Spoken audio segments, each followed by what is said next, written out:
My wife kicked me out after her son lied that I hit him. 3 weeks later, she asked if I'd learned my lesson. Her son went pale after I handed her divorce papers and security footage showing he'd lied. Hey viewers, before we move on to the video, please make sure to subscribe to the channel and hit the like button if you want to see more stories like this. And if you have your own story to share, send it to me. My contact info is in the description below. I'd love to feature it in an upcoming video. Thanks. You need to leave now. Sarah's voice wasn't loud. It was low, cold, and final. It was the tone you'd use on a salesman at the door, not the man you'd shared a bed with for 5 years. She stood in the doorway of our living room, her body a rigid barrier between me and the hallway that led to our bedroom, to my home.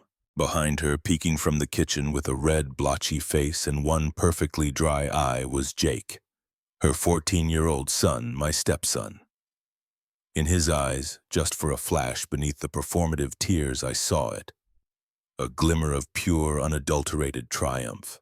3 hours earlier, I'd been trying. That's all I ever did with Jake. Try. We were at the mall, the three of us. A painfully constructed tableau of family unity. Sarah had insisted. He needs positive memories with you, Mark, not just you nagging him about homework and chores. So I was footing the bill for overpriced smoothies, feigning interest in neon-lit stores selling graphic t-shirts with memes. I didn't understand.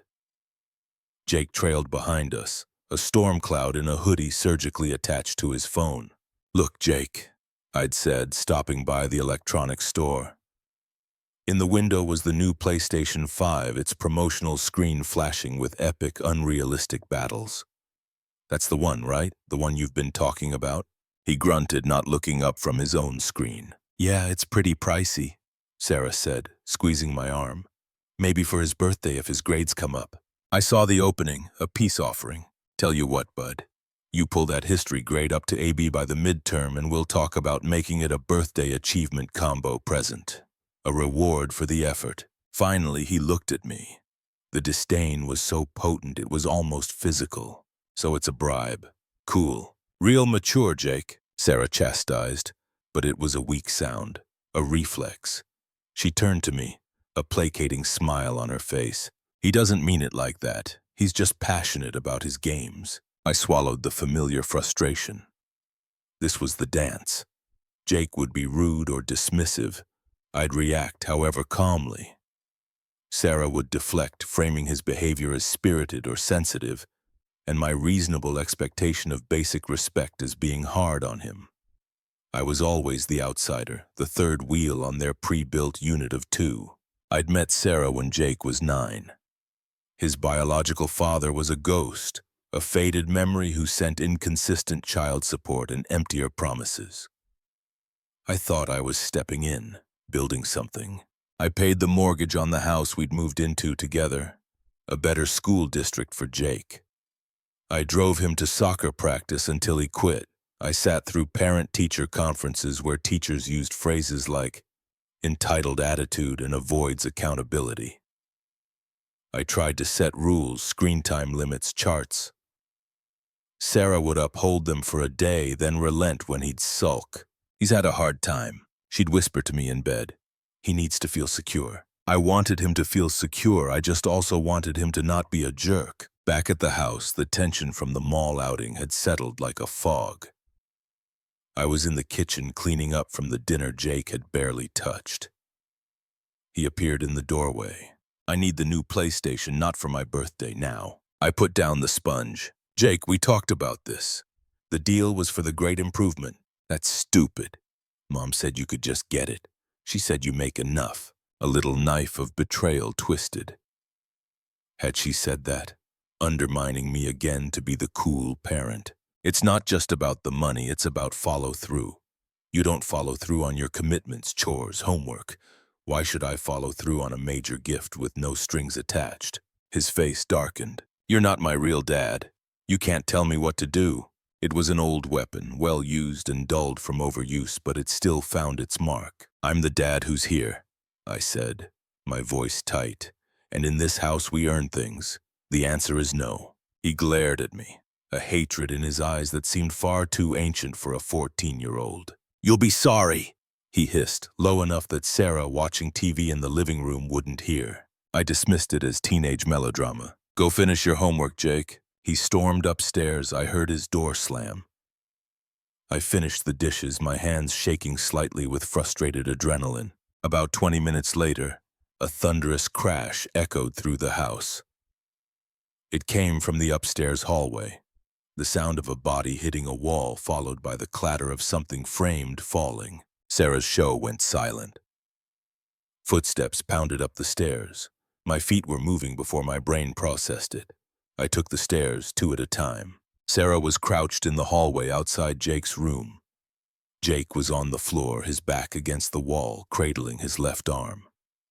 A small framed picture of the beach lay shattered on the floor beside him. He was sobbing, great heaving, convincing sobs. "What happened?" Sarah's voice was shrill with panic. Jake looked up, his eyes swimming with tears, and pointed a trembling finger directly at me, standing frozen at the top of the stairs. He shoved me. I said he wasn't my dad, and he just lost it. He grabbed me and threw me into the wall.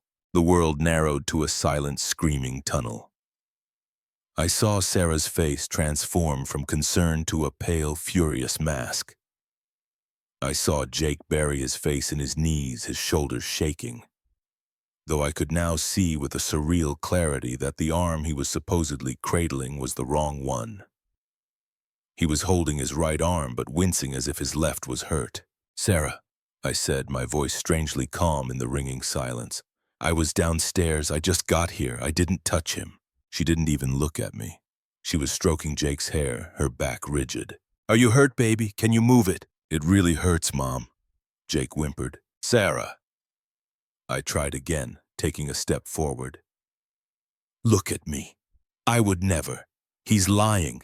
Ask him what really happened. He probably threw himself into the wall." That's when she turned. Her eyes were like flint. "My son," she said, each word a chip of ice, "does not lie about something like this. Everyone lies about something, Sarah, especially a kid who just got told no. Use your head." It was the wrong thing to say. It confirmed her narrative. The angry, aggressive stepfather. "I knew it," she whispered, the whisper more terrifying than a scream. "I knew you resented him. All your little rules, your constant criticism. I made excuses for you. I thought you were just trying to be a father, but you hate him. That is not true. I have spent 5 years trying to be there for him, for both of you. The injustice of it was a physical burn in my chest. And this is how you show it." She spat, rising to her feet. She positioned herself squarely between me and Jake. A protector from me. By laying hands on him over a game. I didn't touch him. I was pleading now, the dignity starting to crack under the sheer staggering weight of the falsehood. "I don't want to hear it," she said, her voice dropping back into that terrifying final calm. "Get out. You're choosing not to even hear me, not to even ask for my side. You're just taking the word of a pissed-off kid over your husband." "There's nothing to hear," she said, her gaze flat and dismissive. "Pack a bag. Leave the keys. We'll talk about you getting your things later." She turned her back on me, kneeling again to fuss over Jake. The conversation was over. I had been tried and convicted in less than 60 seconds. I stood there for a long moment watching them. The betrayed wife and the victimized son. A perfect, pathetic picture. Jake peeked out from under his mother's arm. He saw me looking and he didn't smile. He didn't sneer. He just looked at me with a blank, cold emptiness. Then he buried his face again, his sobs renewing with gusto. That blankness did it. It extinguished the last flicker of my hope, my fight. "Okay," I said. The word hung in the air, simple and utterly deflating to her dramatic stand. She'd expected yelling, begging, justification. She got one quiet syllable of acceptance. I walked past them down the hall to the bedroom we shared. I took the duffel bag from the top of the closet. I didn't rage pack. I moved methodically. Underwear, socks, a few pairs of pants, some t-shirts and sweaters, toiletries from the bathroom, my laptop and its charger from the desk. I left the wedding photo on the nightstand. I left the watch she'd bought me for our anniversary on the dresser. 5 years of life condensed into one black nylon bag. I walked back down the hallway. They were still there, a frozen tableau. Sarah was watching me now, a flicker of uncertainty in her eyes. Maybe she'd expected a different script. I stopped at the front door, my keys in my hand. I looked at her one last time. "You should put some ice on that," I said, nodding toward Jake's arm. My voice was utterly neutral. A clinical observation. Then I placed my house key on the small entryway table. I opened the door, stepped through into the cool evening air, and closed it softly behind me. The click of the latch was the loudest sound I'd ever heard. I sat in my car in the driveway for a full 10 minutes. Not crying, not pounding the steering wheel, just breathing. The house looked the same. Warm light glowed from the living room window.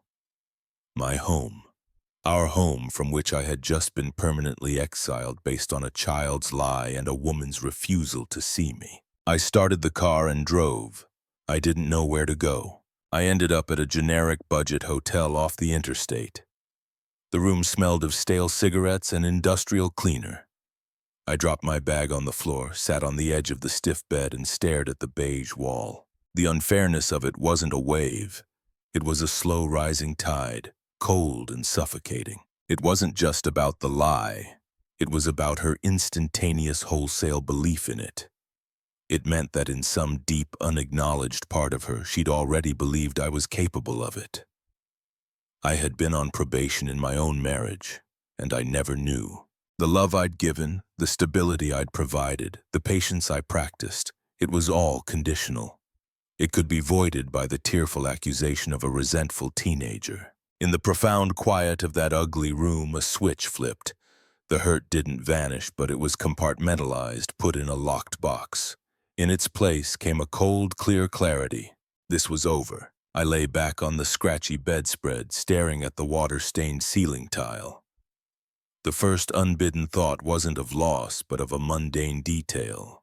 The small, discreet security camera I'd installed under the eaves by the front door last year after a spate of package thefts. It was motion-activated. It recorded video and audio to a cloud server. It was pointed at the front walk, but its microphone was sensitive. The living room window was right there. The hallway where Jake had staged his accident was just inside, not visible to the camera's eye, but sound carried. I didn't move to check it. Not yet. Let the night settle. Let the new terrible truth of my life solidify. I closed my eyes. The last thing I saw was Jake's face in that hallway. Not the crying mask, but the blank, cold stare that came after. He thought he'd won. He had no idea what he just started. The hotel room was a tomb of beige and stale air. I didn't cry. I didn't break anything. The shock was too profound, too absolute to leave room for anything but a hollow, ringing silence. I just sat there on the edge of the bed and let the reality pour into me like cold cement. It wasn't the lie that was killing me. It was the prelude. The 5 years of walking on eggshells, of every disagreement with Jake becoming a referendum on my commitment. The way Sarah would say my son when she was defending him and our family only when she needed something from me. The financial ledger I'd kept in my head. Not out of resentment, but out of a desperate hope that if I contributed enough, the mortgage, the vacations, the college fund I'd started, I would finally earn the title of father. Not just mom's husband. I had been a tenant in my own life. A useful paying tenant who provided stability, but a tenant nonetheless. And tenants can be evicted without cause. My phone buzzed on the nightstand. A text from Sarah. "Sarah, 9:47 p.m. I hope you're getting the help you need. What you did is unacceptable. Jake is terrified." I stared at the words. What you did. Not what allegedly happened. Not, "We need to talk this through." A verdict delivered via text. I didn't reply. What was there to say? I didn't do it. She'd already chosen not to believe that any protest would be filtered through her new terrifying lens of me as a violent threat. A second text followed an hour later. "Sarah, 10:53 p.m. We'll be changing the locks tomorrow for our safety. You can arrange with me to collect the rest of your things when I'm home. I'll need to supervise. Our safety. Supervise. The language was deliberate, legalistic, painting me as a dangerous intruder. This was the woman who'd fallen asleep on my chest a week ago. Now she was building a case. My heart, which had been numb, gave a single hard throb of pure agony. Then it went still again. I powered off my phone. The silence returned deeper now. The next morning, sunlight sliced through the gaps in the cheap curtains, revealing the dusty motel room in all its pathetic glory. The grief was still there, a lead weight in my gut. But on top of it now was something else. A sharp, clear focus, an operating manual for the dismantling of a life. I powered on my phone. It buzzed with a few more texts, variations on her theme from last night, escalating slightly in their self-righteousness. I ignored them. I opened my contacts and scrolled past Sarah home to a name I'd never thought I'd need. David Chun, Eska college friend who'd gone into family law. We played golf twice a year. Last time he joked, "Hope you never need my real services, buddy." I called him. It went to voicemail. I didn't leave a message. This wasn't a voicemail conversation. I got dressed. I went to a diner down the road and ate a tasteless breakfast, forcing the food down. I needed fuel, not comfort. At 9:01 a.m. my phone rang. "David, Mark, everything okay?" He sounded concerned. I never called on a weekday morning. "No, David, it's not." My voice was steady, which surprised me. I laid it out for him, clinical and concise. The accusation, the immediate eviction, the texts about locks and supervision. I didn't embellish, I didn't vent, I stated facts. He listened in professional silence. When I finished, he let out a long, low whistle. "Okay. First, do not under any circumstances go to the house without someone present. Preferably me or a police escort if she's alleging violence. She's creating a paper trail.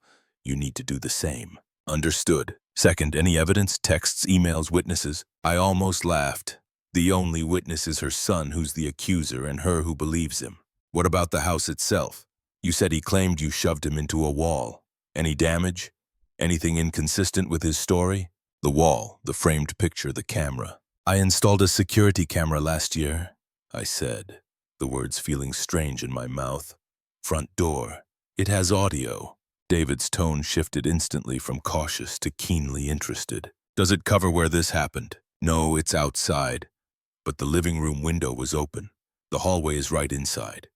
You might hear everything." "Mark," David said, his voice deliberate. "Listen to me. Do not tell her about the camera. Do not mention it. Access the footage. Save it in at least 3 separate places. Cloud, external drive, your laptop. Then call me back. Do it now." I drove to a library, found a quiet corner corral, and opened my laptop. My hands were perfectly steady. This was a technical task, a problem to be solved. I logged into the secure cloud service for the home security system. The interface was simple, a timeline of motion-activated recordings. I scrolled back to yesterday evening. There it was, a 4-minute file triggered at 7:14 p.m., right around the time of the incident. I put in my earbuds and clicked play. The video showed the empty front walk, the porch light casting long shadows. The audio was crisp at first, just ambient neighborhood sounds. Then the distant muffled sound of the TV from inside Sarah's show. A car passed. Then, clear as a bell, my own voice, raised but not yelling, filtered through the open window. "In this house we earn things. The answer is no." A pause. Then Jake's voice, venomous and close. "You'll be sorry." A door slam. The mundane sounds of the house for a few minutes. The TV. A distant clatter of dishes, me in the kitchen. Then the crash. It was loud even through the microphone. The violent thud of impact. The brutal shatter of glass. It made me flinch. Sarah's voice shrill and distant. "What happened?" Footsteps running. Then Jake's voice. But it was different now. It was a perfect performance of pain and fear. But listening with detached focus, I heard the actor beneath it. The slight calculated catch in the breath. He shoved me. I said he wasn't my dad and he just lost it. He grabbed me and threw me into the wall. My own voice pleading, "Sarah, I was downstairs. I just got here. I didn't touch him." The following argument played out exactly as I remembered. but hearing it from this disembodied perspective was surreal. Sarah's cold certainty, my escalating desperation, her final damning edict, get out. Then the sounds of me moving around, packing. A long silence after the front door clicked shut. And then the clearest sound of all. Sarah's voice, softer now, soothing. "It's okay, baby, he's gone, you're safe." And Jake's voice, all tears gone, replaced by a flat, petulant tone. "My arm doesn't even hurt that bad. Can I still get the PlayStation?" A beat of silence from Sarah.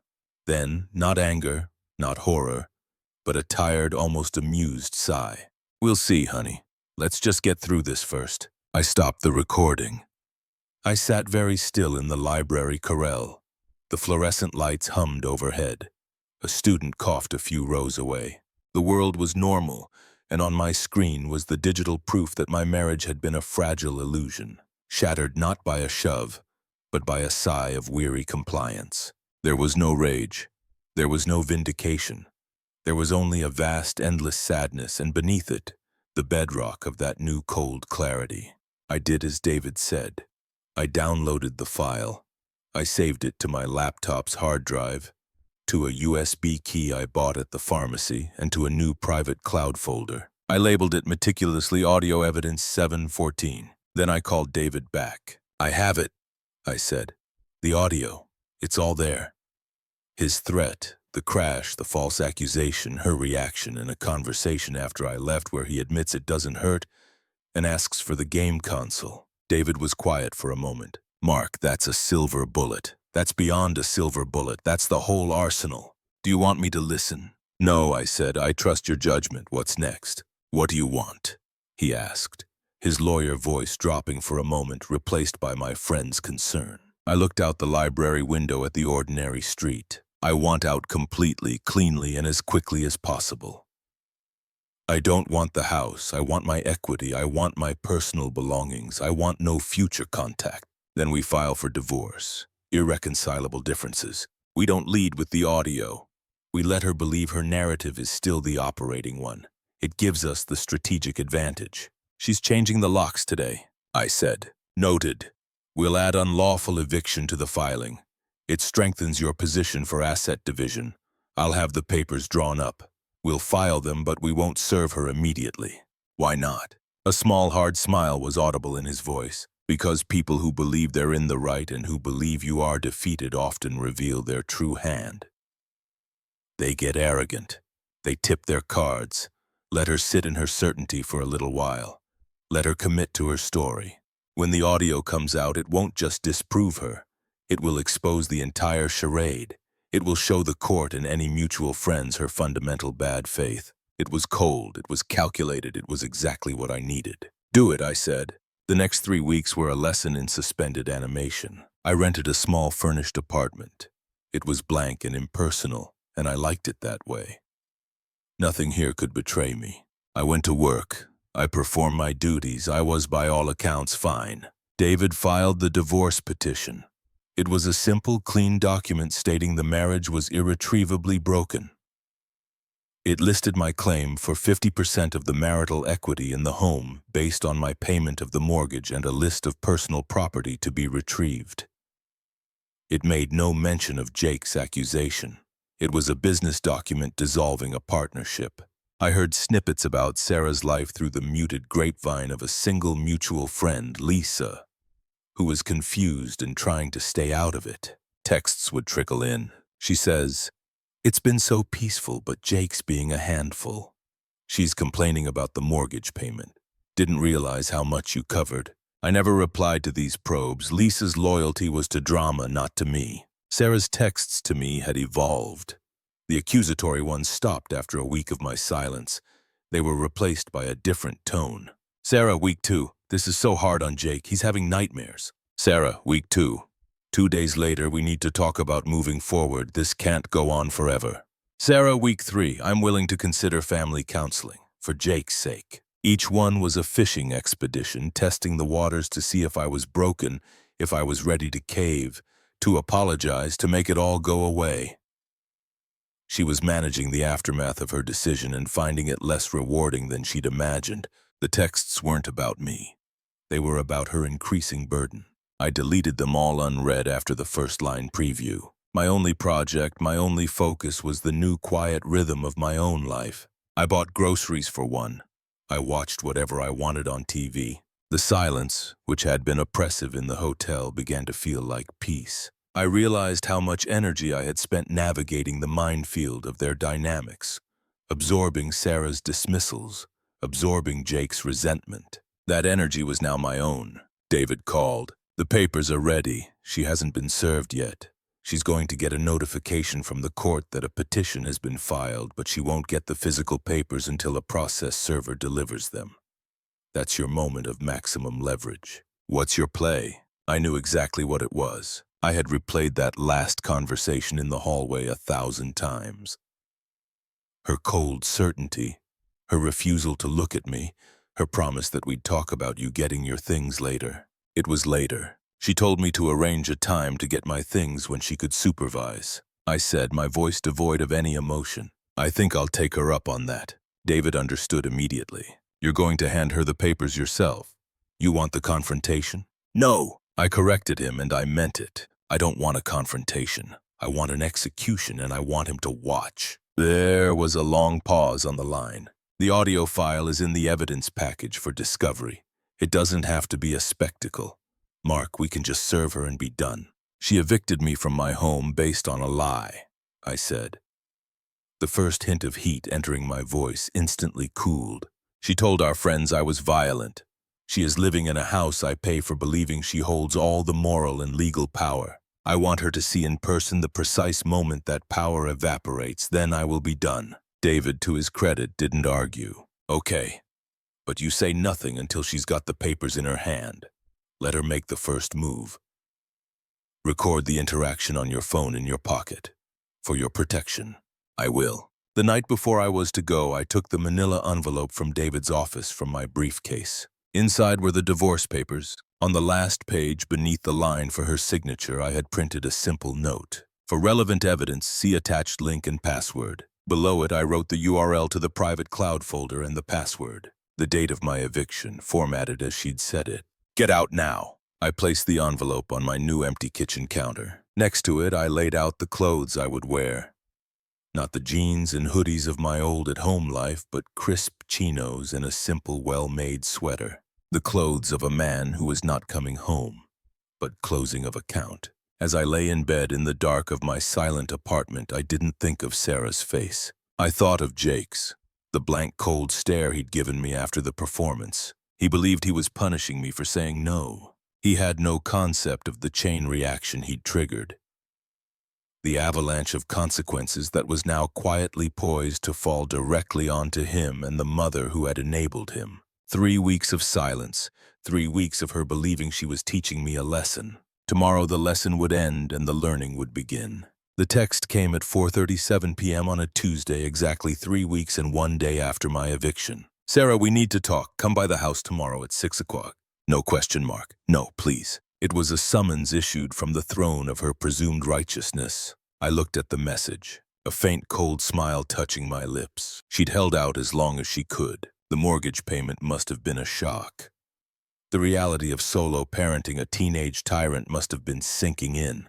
Now she was ready to dictate the terms of my surrender. I didn't reply. Silence had been my language for 3 weeks, and I saw no reason to break it. Now let her wonder, let her assume my compliance. The following evening, I dressed carefully in the clothes I'd laid out. Charcoal chinos, a navy cashmere sweater, boots that were polished but not aggressive. I looked put together, successful, and utterly detached. I picked up the manila envelope from my counter.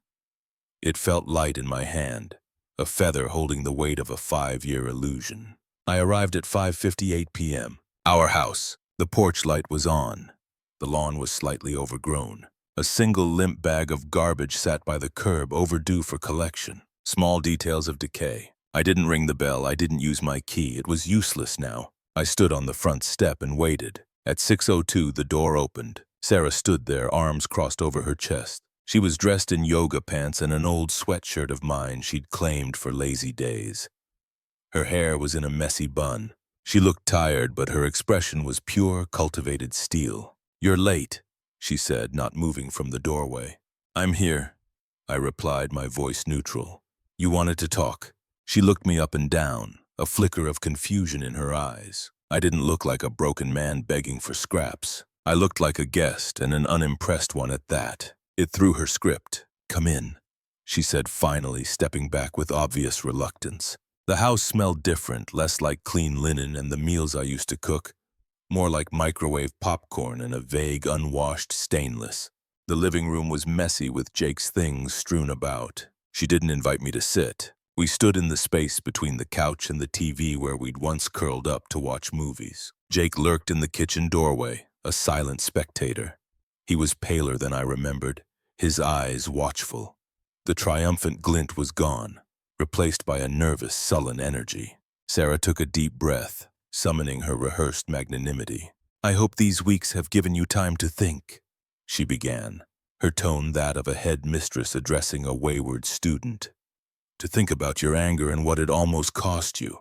I said nothing, I just watched her. Jake has been through a lot, she continued, gaining confidence from my silence. The trauma, the fear, but he's a resilient boy and a forgiving one. I glanced at Jake. He looked at the floor, shifting his weight. What do you want, Sarah? I asked, cutting through the performance. She blinked, startled by the directness. I want to know if you've learned your lesson. The words were astonishing in their arrogance. If you're ready to take full accountability, to apologize to Jake sincerely, and to commit to intensive family therapy. She emphasized, gesturing vaguely between herself and the lurking Jake, might be able to move past this to rebuild trust. She paused, letting the grand offer hang in the air. It was a readmission exam to an institution I now saw was a prison. The price of entry was a confession to a crime I didn't commit. That's what you want? I asked, my voice still calm, almost curious. An apology and therapy. It's the only path forward, Mark, she said, a note of impatience creeping in. You have to own what you did completely. Then and only then can we even begin to discuss you coming back home. She truly believed it. She believed I had been sitting in a motel for 3 weeks, shattered by guilt, just waiting for this chance to prostrate myself. She believed her forgiveness was the most valuable currency in the world. I nodded slowly, as if considering. Then I held up the manila envelope. I brought you something. Her eyes went to it, wary. What is that? More excuses? A letter? In a manner of speaking. I extended it toward her. You should open it. Hesitantly, she took the envelope. She tore open the flap and pulled out the stack of papers. Her eyes scanned the top page. I saw the words register. Petition for dissolution of marriage. The color drained from her face in a slow, creeping wave. What? What is this? She whispered, her voice suddenly thin. It's what you said we'd talk about later, I said. You said we'd talk about me getting my things. This handles that and everything else. She was flipping through the pages now, her hands beginning to tremble. You can't do this. After what you did, you're filing for divorce. Irreconcilable differences, I said, as if explaining a minor technicality. No. The word was a sharp crack, her composure shattering. No, you don't get to do this. You don't get to play the victim here. You're the one who... She stopped herself, glancing frantically at Jake, who had taken a step forward, his eyes wide with dawning horror. Who? What? Sarah, I asked, my voice quiet. Who hurt your son? She stared at me, her mouth opening and closing. The script was gone. This wasn't in the playbook. You're sick, she hissed. You're trying to punish us for holding you accountable. Turn to the last page, I instructed, my tone flat. Confused, furious, she did. She saw my note. The link, the password. What is this? She demanded. It's the relevant evidence, I said. The audio from the security camera, the one under the eaves by the front door. You remember? I installed it after the porch pirate took your skincare order. Her face went from pale to ashen. Her eyes shot to the window, then back to me, filled with a new primal fear. Jake made a small choked sound in the kitchen doorway. It has a very sensitive microphone, I continued, the clinical explanation somehow more terrifying than any shout. It picked up the whole thing. The argument, the crash, the accusation, my denial, your decision. I paused, letting the imagery sink in. And the conversation you had with Jake after I left the house. It's all there. The link is private. The password is the date you told me to get out. Sarah's phone clattered to the floor from her numb fingers. She wasn't looking at the papers anymore. She was staring through me into the abyss of her own catastrophic error. Jake found his voice, a panicked adolescent whine. "Mom, he's lying, he's bluffing." But Sarah wasn't listening to him. She was looking at me, and for the first time she was truly seeing me. Not the angry stepfather of her narrative, but the man she had betrayed with such casual, absolute certainty. The man who was now an adversary armed with truth. "You recorded us," she breathed, the accusation morphing into a weapon. "I recorded my property," I corrected, "for security. It seems it served its purpose. The dam broke." Sarah's righteous anger collapsed into a frantic, scrambling desperation. The performance was over. The audience, me, was no longer buying tickets. "Mark, please," she gasped, taking a step toward me, her hands coming up in a pleading gesture. The divorce papers fluttered to the floor. "You have to understand, he's just a boy. He was scared, he didn't know what he was doing." I didn't move. I watched her crumble. "He knew exactly what he was doing," I said, my gaze shifting to Jake. "He looked like he might be sick. He knew you'd believe him, and he was right." "We can fix this," she cried, tears now streaming down her face. But they were tears of panic, not remorse. "We can go to therapy. We can tell them it was a misunderstanding, a mistake. You told everyone I was violent," I stated. "A simple fact. You changed the locks. You supervised my exit like I was a criminal. Those weren't mistakes, Sarah. Those were choices. This," I said, nodding to the papers on the floor, "is a consequence." Her desperation curdled into something uglier. The fear in her eyes sparked into fury. "You're going to ruin us over a childish lie. You're going to take your money and run and leave us with nothing." "I'm claiming my equity in the marital home," I said, my voice never rising. "The home I've paid the mortgage on for 5 years. The rest is outlined in the petition. My lawyer has the original audio file. A forensic analyst has confirmed its authenticity. It will be entered as evidence.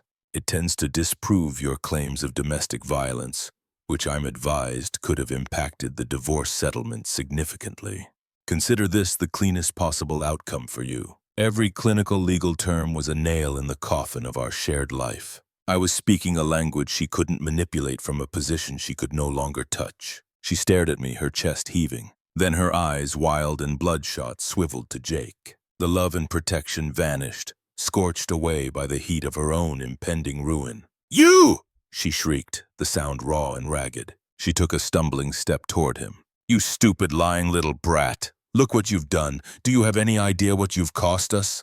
Jake flinched as if struck, cowering back against the kitchen counter. "Mom, I'm sorry. I didn't think." "You didn't think.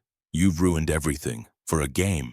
The transformation was complete. The united front was obliterated. The victim and his protector were now the accuser and the accused. It was a vicious, ugly explosion. And I was merely a spectator to the collapse of the world they'd built on a lie. I had seen enough. I bent down and picked up the fallen divorce papers. I straightened the stack and placed them neatly on the arm of the couch, where she couldn't miss them. "You'll be formally served by a process server in the next few days," I said, my voice cutting through their chaos. "My things will be collected by a moving company this Friday at 10 a.m. They will have a key from the rental agent. Do not be here." Sarah whirled back to me, her face a mask of tear-streaked rage and terror. You can't just walk out on your family. We need you." The hypocrisy was so breathtaking. It was almost beautiful. "You ended this family 3 weeks ago, Sarah," I said, and for the first time a sliver of final weary emotion colored my words. Not anger, not hurt, just a profound, irrevocable truth. "You just didn't bother to tell me until now." I turned and walked to the front door. The sound of her sobbing, no longer performative but deep, guttural, and real, and Jake's panicked, pleading whispers followed me. "Mark, please!" she screamed from the living room. I didn't turn back. I opened the door and stepped out into the cool evening. I pulled it shut behind me. The solid thud, a perfect bookend to the click of the latch 3 weeks prior. This time I didn't sit in the car. I started the engine immediately. As I reversed out of the driveway, my headlights swept across the living room window. For a split second, I saw the frozen silhouette of them inside. Sarah, her hands clawing at her hair, and Jake, small and hunched against the kitchen doorway. Then I turned the wheel and drove away. The movers came on Friday. They reported a silent, tense house. Sarah was there, re-dyed, watching from the kitchen. Jake was not. They packed my books, my tools, my clothes, the few pieces of furniture that were mine before the marriage. They loaded it all into storage. I would sort it later, donate most of it. The artifacts of that life held no power over me anymore. The divorce proceedings were, as David predicted, straightforward. Once the audio evidence was disclosed to her lawyer, her claims evaporated. The settlement was swift. I received a cash buyout of my share of the home's equity. She had to refinance to keep it. I heard through the withered grapevine that it was a struggle, that she'd had to take on a roommate, a co-worker she didn't like. Mutual friends, once divided, slowly learned snippets of the truth, not from me. I never spoke of it, but stories have a way of leaking. Lisa, the drama lover, eventually sent a long, rambling text about how we all make mistakes and Sarah is really suffering. I didn't respond. She wasn't seeking truth. She was seeking to re-enter herself in the narrative. I had no use for any of them. About 6 months after that night at the house, I was at a hardware store buying supplies for a shelving unit in my new permanent apartment. I turned a corner into the paint aisle and there they were, Sarah and Jake. She looked 10 years older. She was holding 2 paint samples, arguing with him in a low, exhausted hiss. He was taller, lankier, slouching against a cart with his headphones on, ignoring her. Their dynamic was etched in acid, mutual resentment, a bond now corroded by shared culpability. They saw me at the same moment. Sarah froze, the paint cards falling from her hand.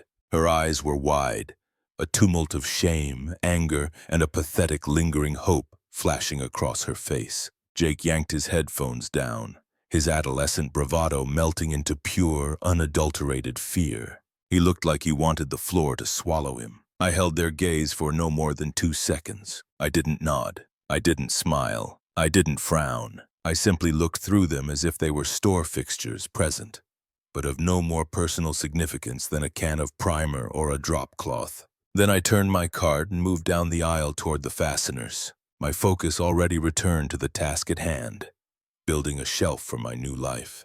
That was the last time I saw them. The divorce was finalized not long after. A piece of paper arrived in the mail. I filed it away and felt nothing. Sometimes in the deep quiet of my own space, I think about the chain of events. Not with bitterness, but with a strange, detached curiosity. A single petty lie from a resentful child empowered by a mother's willful blindness triggered the total collapse of a world. It was like watching a single corrupted line of code crash an entire system. I didn't get a new girlfriend right away. I didn't need to. I traveled to places I'd always wanted to see on my own schedule. I took a woodworking class. I read books in uninterrupted silence. The energy I had once spent navigating landmines was now spent building a life that was brick by quiet brick, entirely my own. The betrayal was a fire. It burned everything I had known to the ground. But I walked out of those ashes not seeking revenge, not even seeking justice. I walked out seeking peace, and in the profound, unbroken silence I cultivated for myself, I found it. She thought she was teaching me a lesson about anger. In the end, she taught me the invaluable lesson of my own worth. She and Jake, in their toxic, codependent alliance, had given me the one thing they'd always withheld, my freedom. And for that, I suppose, in the coldest, most detached way possible, I am grateful. Thanks for watching. Make sure to subscribe to the channel and hit the like button. What do you think about this story? Share it in the comments.